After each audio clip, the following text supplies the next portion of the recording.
Buenas tardes, que el Señor le bendiga. Busque usted la palabra en el libro de San Mateo, capítulo 11, versículo 1. Y dice, en el nombre de nuestro Señor Jesucristo. Cuando Jesús terminó de dar instrucciones a sus 12 discípulos, se fue de allí a enseñar y a predicar en las ciudades de ellos.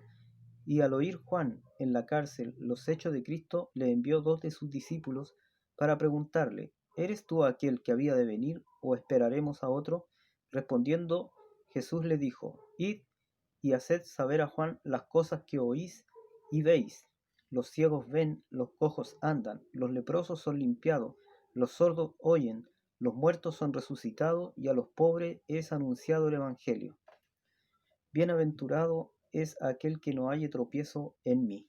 Entonces, esta palabra es que el Señor añada revelación a su palabra y pasaremos a la exhortación de la palabra, ¿cierto? La palabra de esta tarde en el libro de Mateo hace referencia al comienzo de Jesús en el ministerio de él, ¿cierto? A pesar de que ya llevaba un cierto tramo ya recorrido, pero podríamos decir que aquí comienza como entrar en tierra derecha. Y Juan el Bautista reconoce que él debía menguar para que Jesús creciera.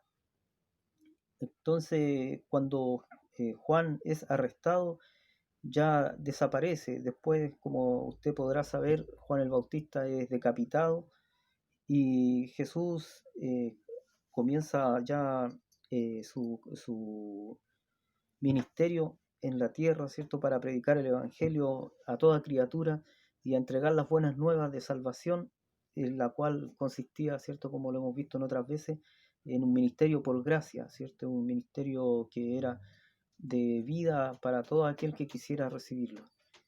La palabra en esta tarde nos habla acerca de Juan el Bautista, cuando está ya terminando, ¿cierto? Porque él fue enviado para preparar el camino de aquel que traía la palabra de Dios.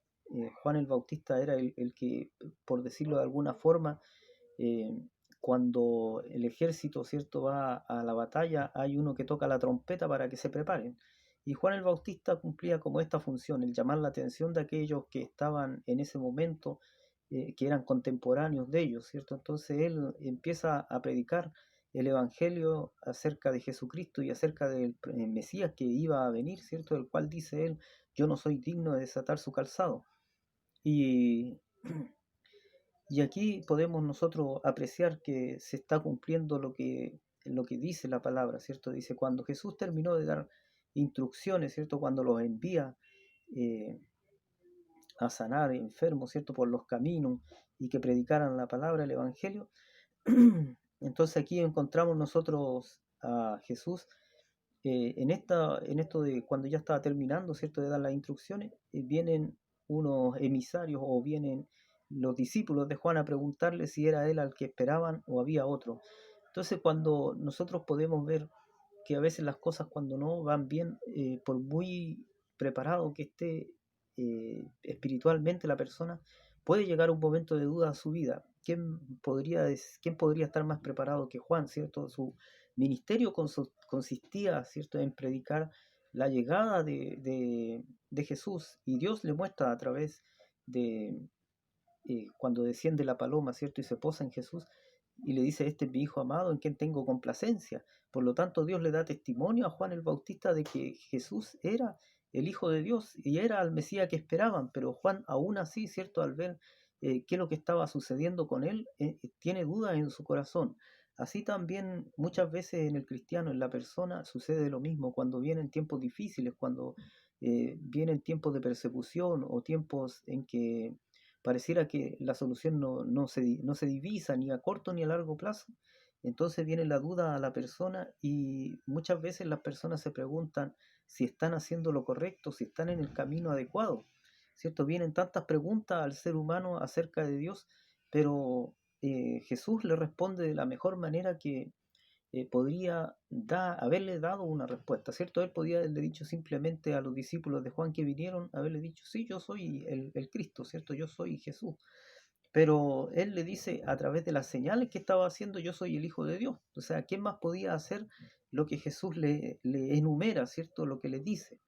Dice entonces la palabra en el versículo 2, dice, y al oír Juan en la cárcel, ¿cierto?, los hechos de Cristo, le envió dos de sus discípulos para preguntarle: ¿eres tú aquel que había de venir o esperaremos a otro? Respondiendo Jesús le dijo: id y haced saber a Juan las cosas que oís y veis, ¿cierto? Entonces todas estas cosas Jesús no las hacía en secreto, sino que las hacía con muchos testigos, para que así no pudiese haber alguien que lo negara, ¿cierto? Simplemente tenían que ir, ¿cierto? ¿Dónde sana a las personas que las sana? Normalmente son lugares concurridos, normalmente son lugares donde hay mucha gente y muchos testigos, y muchos son que eran muy conocidos. Por ejemplo, el ciego de nacimiento, ¿cierto? Eh, También tenía al paralítico, ¿cierto? Que también estaba esperando que se moviera el agua para poder entrar, y ahí había mucha gente esperando lo mismo, y Jesús lo sana. Entonces hay muchos testigos ahí que pueden dar testimonio acerca de que lo que Jesús estaba diciendo era real, y que no había nadie que pudiera negarlo, ¿cierto? Entonces dice: los ciegos ven, los cojos andan, los leprosos son limpiados, los sordos oyen, los muertos son resucitados, y a los pobres es anunciado el Evangelio. Bienaventurado es aquel que no halle tropiezo en mí, ¿cierto? Entonces, por muy difícil que parezcan las cosas, por muy complicado que esté el tiempo hoy en día, nosotros debemos saber que debemos confiar en Jesucristo, en nuestro Señor, en todo momento. ¿Para qué? Para que así al final de la carrera nosotros podamos llegar hacia donde Dios nos quiere llevar, hacia la salvación, hacia la vida eterna. Muchas veces nosotros pensamos que la salvación y la vida eterna tienen que ver con el bienestar en la tierra, ¿cierto? En el mundo. Muchas veces pensamos que una persona que está bendecida por Dios es aquella que tiene muchas cosas en lo económico, pero una persona que está bendecida por Dios es aquella que tiene comunión con el Señor, ¿cierto? Es aquella que eh, puede, a través de la oración, ¿cierto?, sentirse cerca de Dios. Es aquella persona que tiene salud, ¿cierto? Aquella persona que su familia está bien en la salud, que no le falta para comer, que no le falta para el abrigo, ¿cierto? Eso es bendición.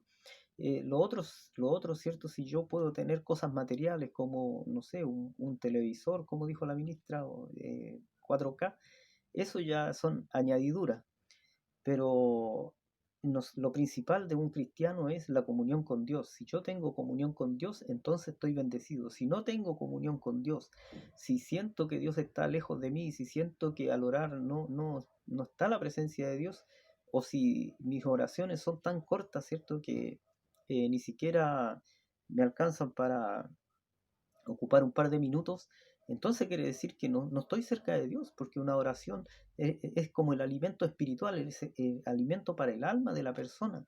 Es como si usted comiera, no sé, todos los días eh, dos avellanas, por decirle algo, o si se comiera todos los días dos nueces.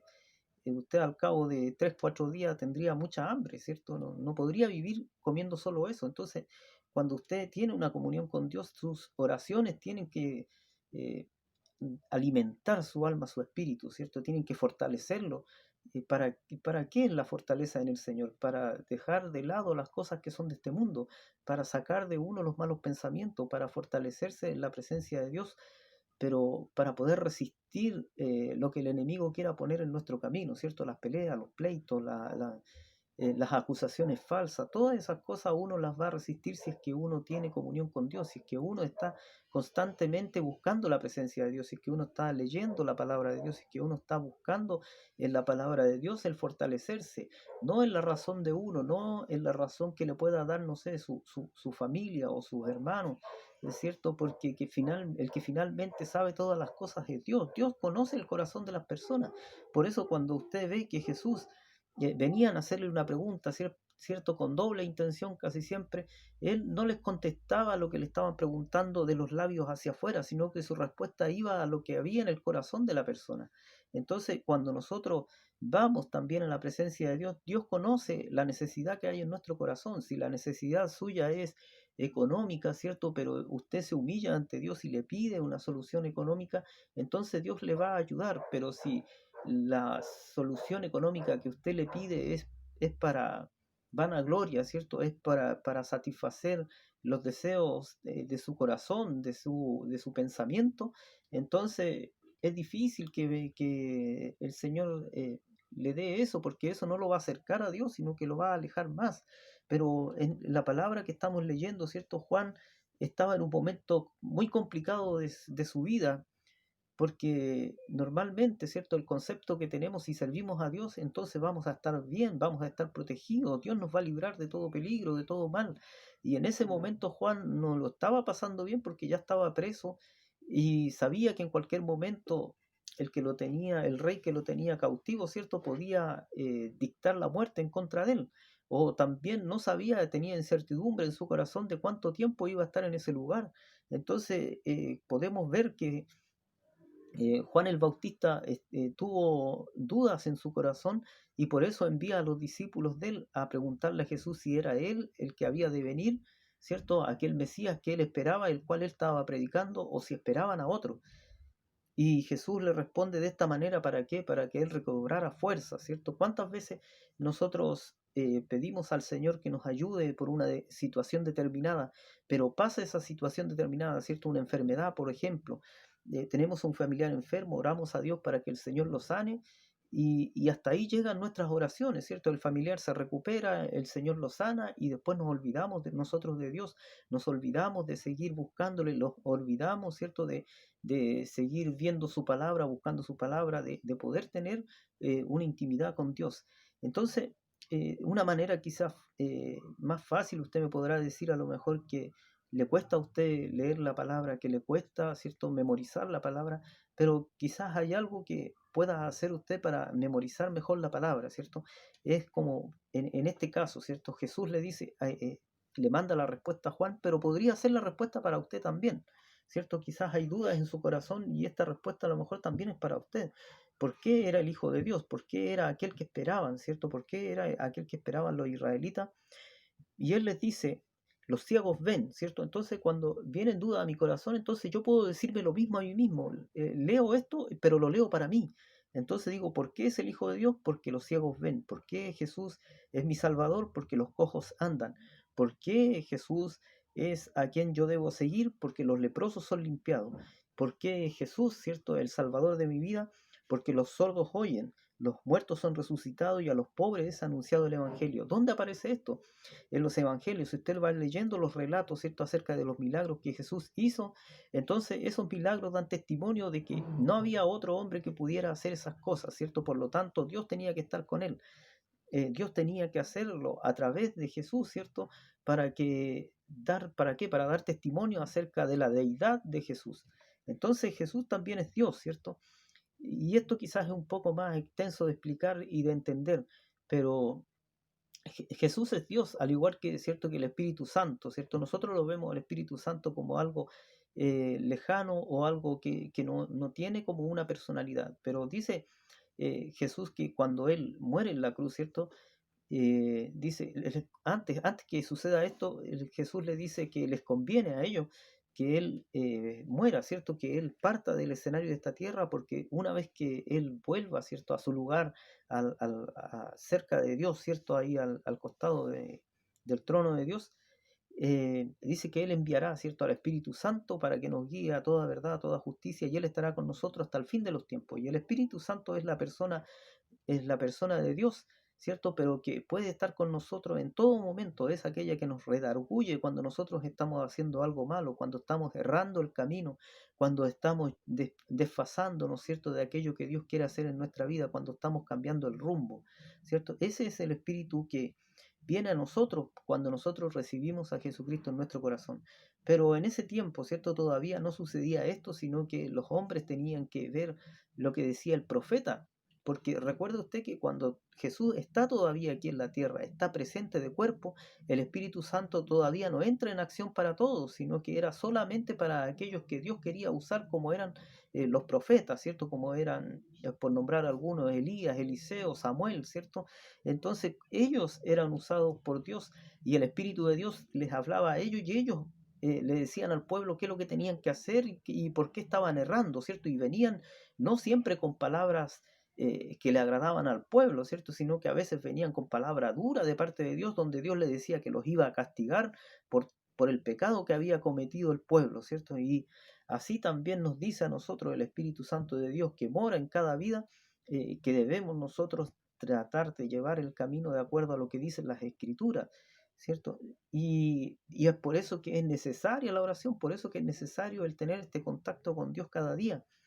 Dice en la palabra de Dios: los ciegos ven, los cojos andan, los leprosos son limpiados y los sordos oyen, los muertos son resucitados y a los pobres es anunciado el Evangelio.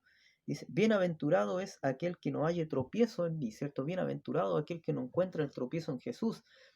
Y hoy en día usted podrá decir, ¿cómo alguien va a encontrar tropiezo en Jesús? Pero hoy en día hay tanta religión en este mundo, ¿cierto?, que se contradicen unas con otras, pero por eso que es importante buscar la palabra de Dios, por eso que es importante leer la palabra de Dios, porque la forma más segura de seguir a Dios, la forma más segura de buscar a Dios es a través de lo que dice la Escritura. Entonces usted se podrá dar cuenta si aquel que le está predicando está equivocado, si está errado o si está en lo correcto, porque si usted conoce la Escritura, entonces no le podrán engañar. Y la palabra de Dios en esta tarde nos habla acerca de que la duda puede entrar, ¿cierto? No hay alguien que pueda estar libre de la duda, porque si Juan el Bautista tenía ese ministerio y no había otra cosa para él, ¿cierto? Él dice que se apartó de la civilización y él se fue al desierto a predicar.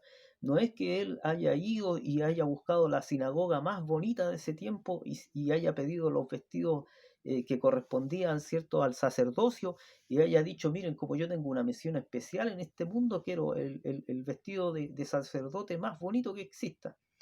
Sino que él dice que se vistió de pelo de camello y comía miel y langosta en el desierto, y en el desierto predicó la palabra. Pero su mensaje, como venía respaldado de parte de Dios, no pasó indiferente a nadie, sino que la gente salía de la ciudad al desierto a escuchar lo que Juan el Bautista quería decirles. Y ellos, al escuchar la predicación de Juan el Bautista, se arrepentían. ¿Por qué? Porque estaba llena de la unción de Dios. El Espíritu de Dios estaba en él también, porque su ministerio era importante. Decía que él venía a preparar, ¿cierto?, el camino para aquel que venía a preparar el corazón de las personas para recibir el Espíritu de Dios a través de la palabra de Jesucristo, ¿cierto? Esto era todo un proceso que Dios lo tenía preparado desde mucho antes.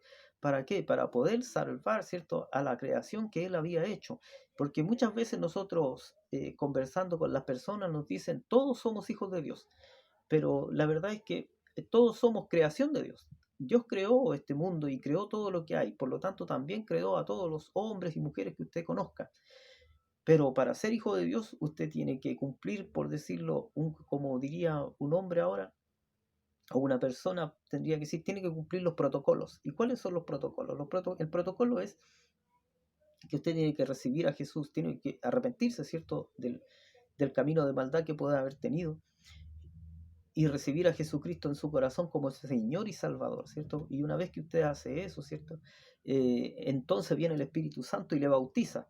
Y el Espíritu Santo viene a morar a su vida. ¿Por qué? Porque a usted lo limpió. A través de la sangre de Jesucristo usted es limpio. Dice un pastor que escuché, dice que no hay lugar más santo que estar a los pies de Jesús. Entonces, cuesta esto imaginarlo. ¿Por qué? Porque si usted ve a Jesús como una persona más, como un hombre más, entonces no puede llegar a la conclusión que llegó este pastor, ¿cierto? El pastor Adrián Roger, cuando habla acerca de Jesús y dice: no hay un lugar más santo en toda la tierra, ¿cierto?, que a los pies de Jesús. El lugar más santo no es, ¿cierto?, a los pies del púlpito. El lugar más santo no es de rodillas, ¿cierto?, a los pies de su cama, sino que es cuando usted puede, por fe, ¿cierto?, estar de rodillas a los pies de Jesús. Ese es el lugar más santo de esta tierra. Entonces, cuando nosotros podemos llegar a esa conclusión, cuando nosotros podemos acercarnos, ¿cierto?, de esa manera a Dios, a Jesús, ¿cierto?, entonces quiere decir que nosotros estamos caminando en la dirección correcta.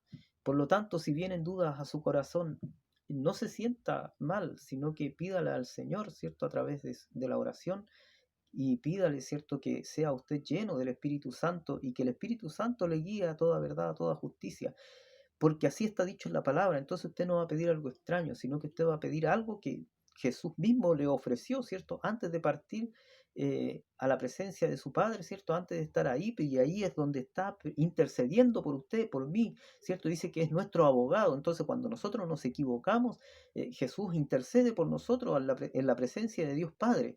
Entonces, por eso que nosotros necesitamos, ¿cierto?